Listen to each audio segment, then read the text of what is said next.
Hey guys, this is Kang of Horizon Esports, and I'm joined by MarkZ. Hi, how's it going? I'm good. The commissioner, Commissioner, yeah. of NA, LCS, and soon to be Americas, as we are in the middle of the grand finals of 2024 LCS Summer. Hey. Hey, how's it going? It's okay.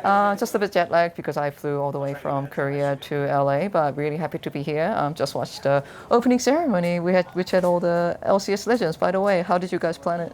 It was tough. It was a lot of people working on influencer management, the esports side, just reaching out through people that we know because, there were a lot of big names, but also we tried to make sure that we had a lot of people who did contribute either as coaches, media owners, and so we just tried to fill out everything related to it, yeah. Like maybe you were very involved in the opening ceremony, maybe you were not. I'm not too sure, but what was your impression of the whole idea of let's bring all the LCS legends and put them on the stage? Yeah, I was pretty hands-on with it. Commissioner strike yet again. Yeah, well, in terms of the actual planning, that's the producers and stuff actually figuring out all the shots and working with the artists on the music and stuff. But in terms of vision, the reason we went for this is because it's the idea of the evolution of the LCS, which had some stuff at FanFest as well, and there was League esports in North America before the LCS. There was the season 1 through season 3 era. Then there was the promo relegation era from season 3 to season 7. Then there was the franchising era, and now we're kind of changing and moving on from that into an era where there's a guest slot and promo relegation and regions joining each other. So we'll have LATAM up. And so the idea that we're trying to pitch is we have this huge, rich history, and in the future it's going to continue. It's not going away. It's not dying or anything like that. It's just the natural evolution that has been a part of League esports in North America the whole time. I am going to be straight up and say that has been almost like a growing sentiment from the fan base that the LCS is dying. When we think about players that have made a lot of impact in LCS, we do think about players like Sneaky or Bjergsen or Dovlev who are not active anymore, and people are maybe cynically saying, hey, LCS is just the past, but a lot of the narratives that we are seeing on the FanFest or the opening ceremony seems to be almost tackling it directly. Can you tell me more about that? Well, I think, yeah, as much as we can. I think the idea for this year, for example, viewership is up. I can't say quite yet because the games are going on, so I don't know what the year will end up being. But in spring, I think we are up around 7%. We're up even more in summer currently, and with a good finals, we'll end up. So the idea is obviously North American League esports is better than it was the last year or so. And I think players like APA, there's a lot of people who have a lot of history like Sneaky and these guys, and they still co-stream and they're around, but the future is JoJo, APA, figuring out what's going to happen with that rivalry in the future, and that's all still going to be there. And so I think it's acknowledging the past, but that's not all that it is. There's a whole future ahead too. And speaking of the increased viewership, let's talk about some of the changes that you introduced throughout. By the way, for the viewers, there is a very strange fly going around. It is currently a heat wave in LA, so we're going to focus. I don't think we'll be able to catch it, but our eyes may dart this way and that way throughout the interview. But let's talk about the changes you brought through viewership. What were you happy with, and what do you think you could have done better?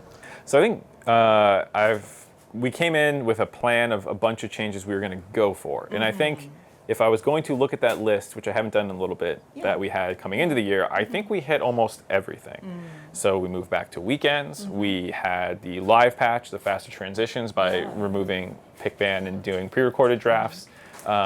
We got Twitch subs on at the last minute for a month, as a test at least. Thank you, CB Law. Yeah, they got us a Twitch extension. So there's a lot of things that we were able to do, and I think almost all of them that I had on my wish list. I think we almost got to all of them.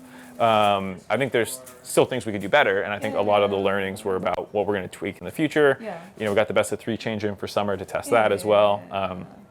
Breaks is a very unpopular thing that we knew already, and there was a necessary evil for this year that I think we're going to try and tackle a little bit more for next year if things go well. So I think a lot of the things I think those are the things that went well. The ideas that we came in with, I think we executed on almost all of them, and almost all of them were received well, Yeah. including transparency. That was the other one. Comms were an approach we had different. But I think on a personal level, there's a lot of things as a product lead that I could do a lot better job on. So that's going to be a big focus for next year, is continuing to innovate, continuing to push the boundary on a lot of things, much like we did this year, but then also being a little bit more structured to help people out. Because we wing it sometimes. It's esports. Yeah, it's esports though. That's kind of expected. So it sounds like you had a lot of initiatives coming into this year, and it sounds like a lot of them were successful. What was like the underlying mantra? Like, was it, let's build a better product, let's bring back the viewerships, let's make it profitable even? So all of those things are goals. There's two ways to think about it. One is goals, which is like, what do you want to happen? And there's like the pillars of, what you're actually going to do. So for us, we want it to be fan first, is a term that we've said all the time. Like, what the fans want, what are they going to enjoy? Think about the fans and what these changes, how they'll impact them.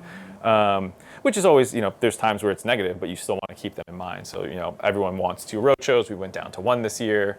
And, obviously they're not happy about it, but when we're thinking about fan first, it's about the holistic product. So, that's one of the considerations. We're like, this is going to hurt. How can we make it understandable to them, though, why this is a necessity given the changes coming with the GRP and all that sort of stuff. So, fan first is both like things to create and do, but also how you talk to your community. Yeah. And that's why we had the live stream I did. We had the social updates. We did all these sorts of things.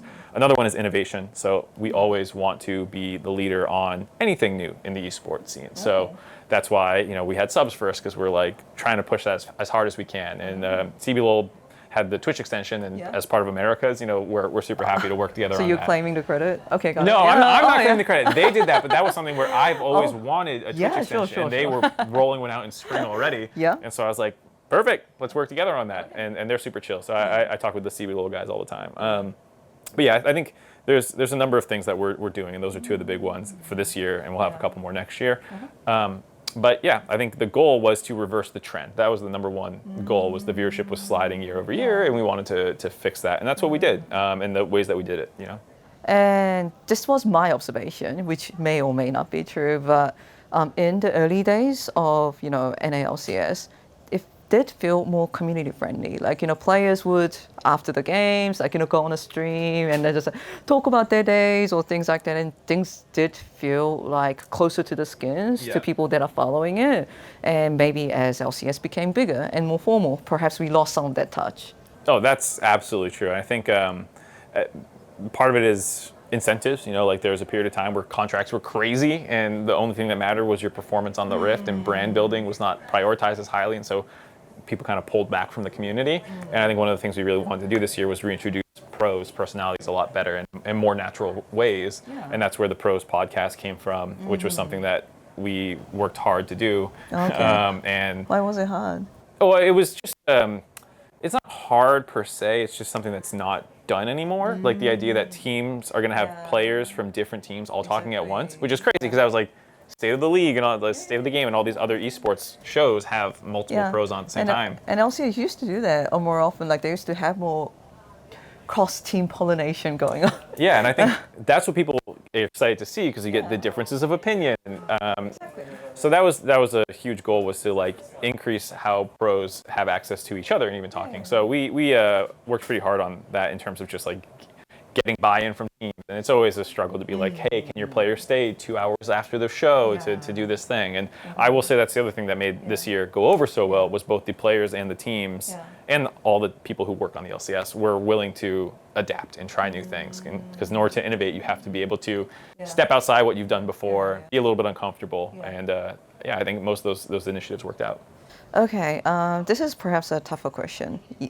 Okay, so viewership have increased, and perhaps people who haven't watched LCS for a while are coming back.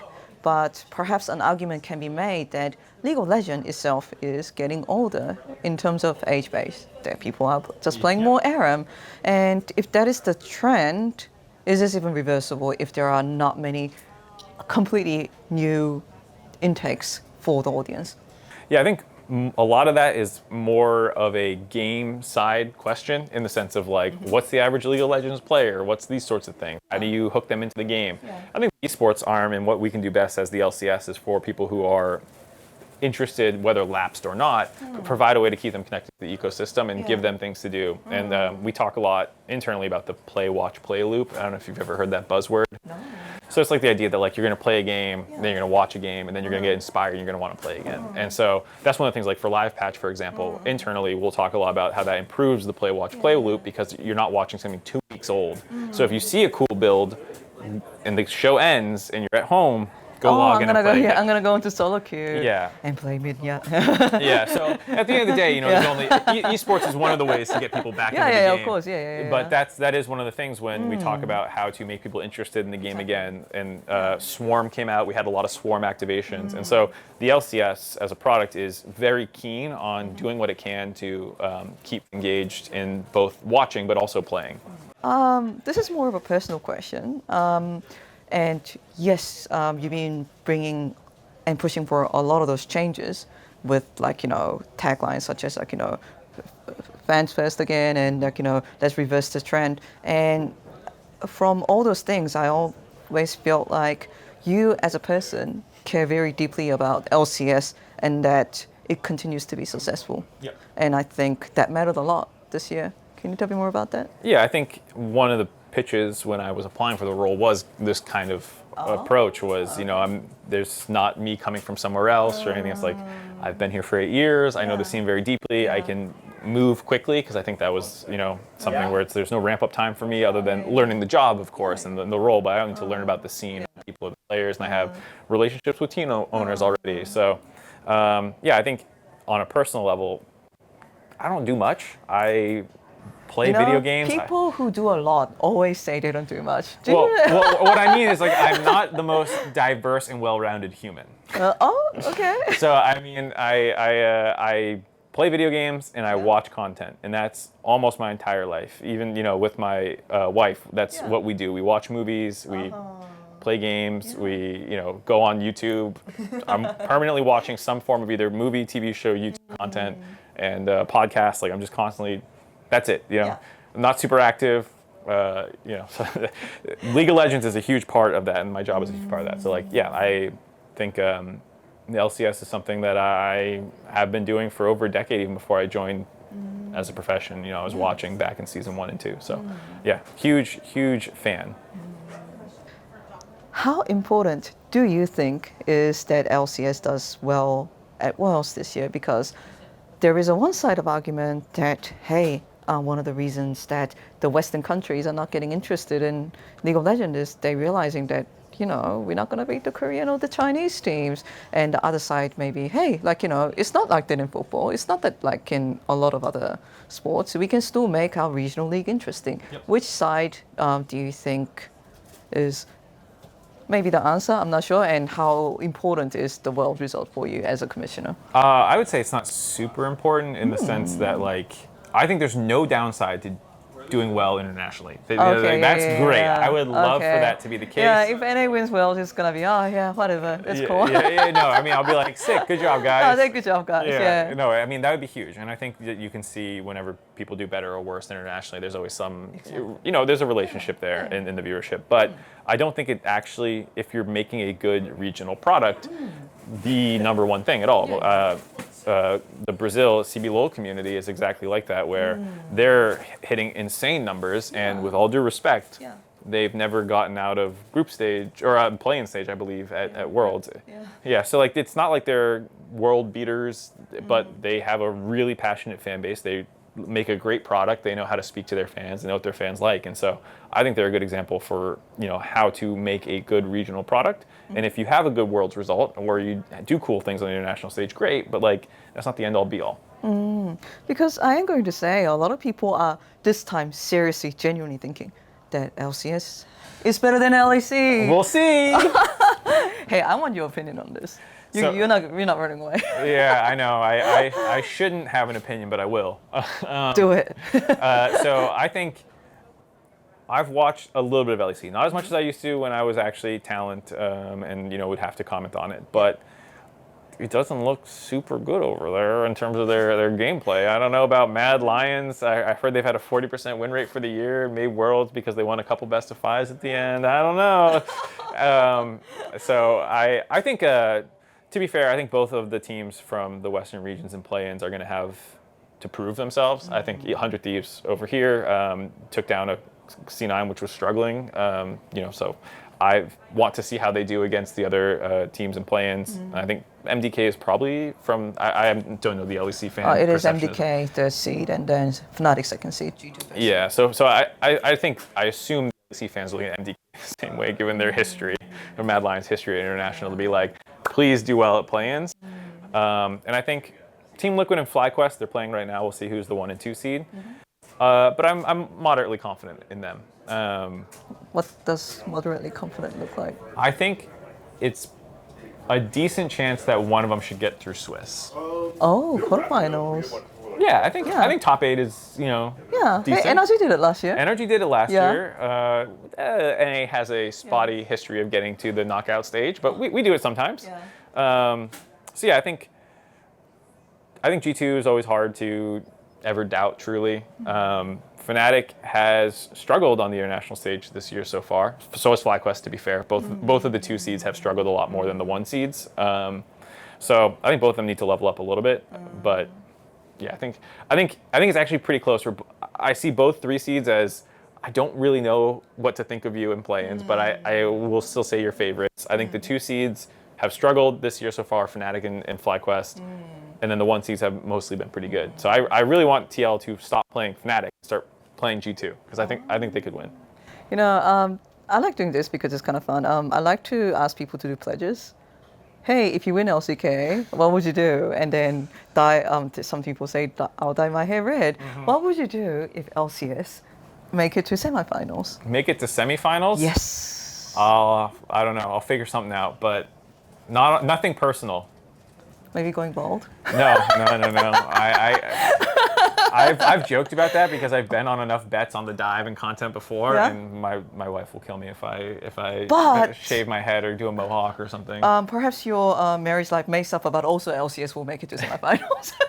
I mean, if they did, great, but my hair has no relationship on Team Liquid's performance. I don't like if it was shave my head and guarantee they make it, then that's a conversation. Yeah. Okay. I don't think it's gonna make. That's a very agnostic. Yeah, I don't think Core JJ is gonna play better because I'm bald. Are you saying Core JJ is bad? No, I'm saying Core JJ does not need any more incentives to play well. He doesn't need me. Okay.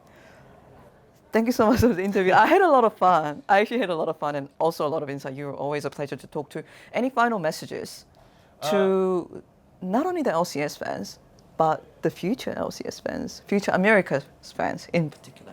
Yeah, I think for LCS fans, thank you for watching over the years, the finals, and into the future. I think it's going to be a really good time. I know there's still a lot of stuff up in the air, but when we finally reveal all the plans and people see what we've been cooking on, I think for the most part, people are going to be very, very happy with it and very excited. I'm going to report on it. You'll be there asking questions about it afterwards, I'm sure.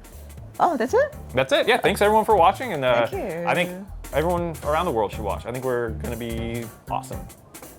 All right. Yeah. Thank you so much. Cool. Thank you. Woo-hoo.